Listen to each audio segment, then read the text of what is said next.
कि यदि ठाकुर जी की भक्ति का गुण यदि कन्या में है तो माँ की भी सेवा करेगी, पिता की भी सेवा करेगी, आपको भी संभाल लेगी, आपके पूरे परिवार को। स्त्री के ऊपर ना बहुत बड़ा दायित्व होता है।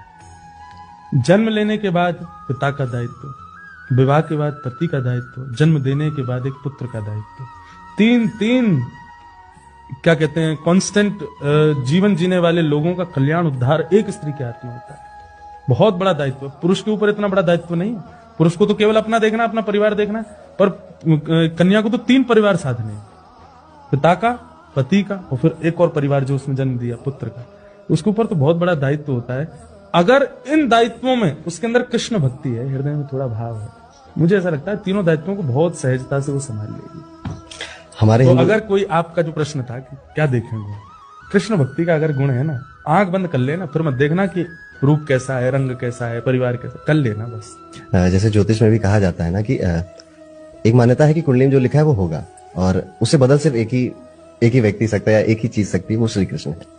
अगर आप श्री कृष्ण की भक्ति करते हैं, श्री कृष्ण आपके साथ है, तो कुंडली, राहु, केतु, शनि ये कुछ मैटर नहीं करते। और यही सारे संत भी कहते हैं, इसलिए वो कहते हैं कि मत मानो कुंडली को, श्री कृष्ण की भक्ति करो या भक्ति करो,